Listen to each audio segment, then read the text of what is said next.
I felt emotional in one part. I thought he was cute. Yeah, that's literally why I was emotional.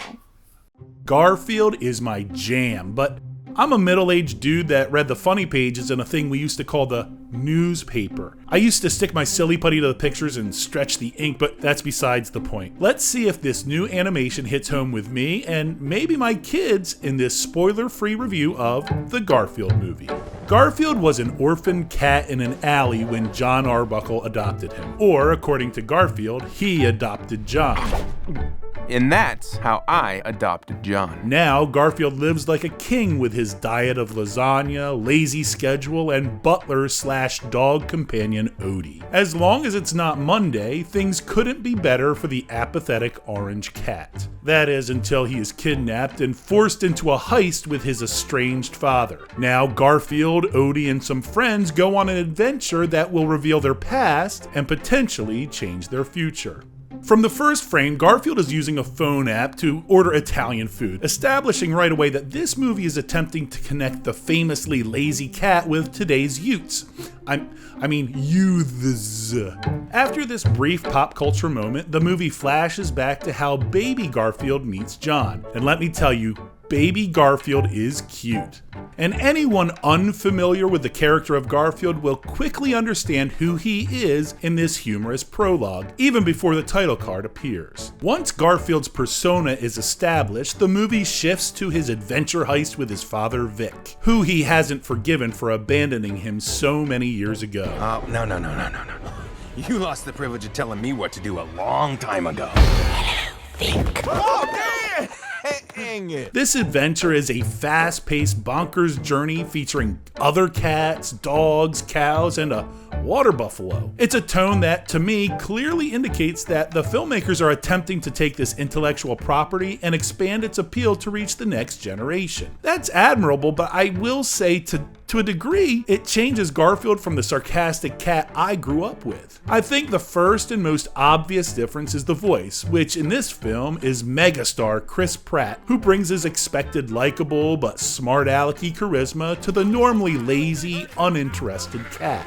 He does a fine job and he's funny, appealing, and charming. Characteristics, though, I wouldn't commonly associate with Garfield.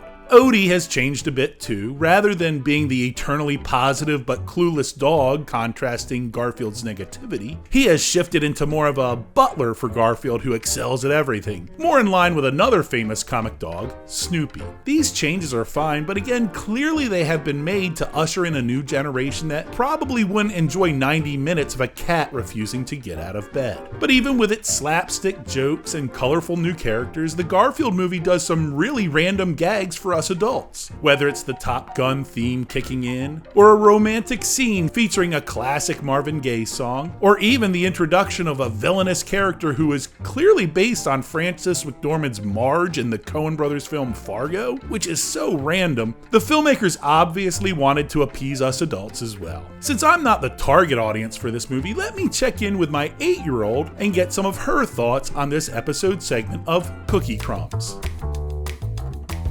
What were some of the things you really liked about the Garfield movie? Let's see. Maybe like how it was funny a bunch of times. What was funny about it? What are some things, you remember some things that you thought were funny? The bull, the baby Garfield. I felt emotional in one part. I thought he was cute. Yeah, that's literally why I was emotional. So that's the opinion of what I would consider to be the target audience. Overall, the Garfield movie is a fine movie that chooses to take its audience on a relatively generic adventure rather than explore the inherent humor that a house cat and an excitable dog brings to a lonely single man. It's very predictable, it's harmless, but when it's the same studio that produces the Spider-Verse films, it's a shame they don't trust their intended young audience a little more and provide an experience with a bit more depth. I think my biggest qualm is that this movie feels like someone came up with a script and it was titled Fluffy the Cat or something. And when the producers read it, they thought, this is a fun script, but no one's going to see a movie about Fluffy the Cat. What if we made it the cat Garfield? But it's not about Garfield.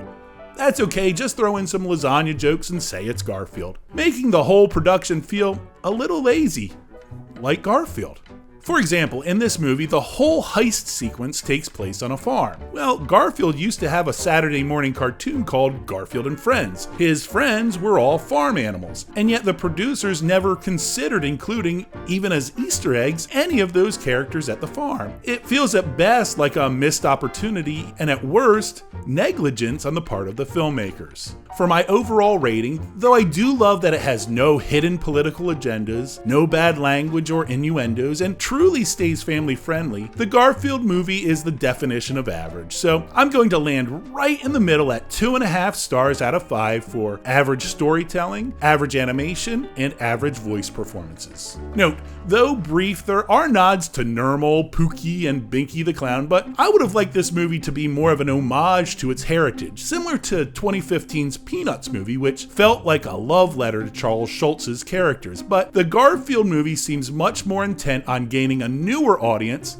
rather than satisfying the Garfield purist, of which I think there's like 11 of us. I guess the box office will determine whether or not that was a good decision. What do you think? Comment below. If you enjoyed this review, please like this video, subscribe, and ring the notification bell so you never miss any of my future reviews. Also, you can check out some of my previous reviews by clicking on any of these boxes.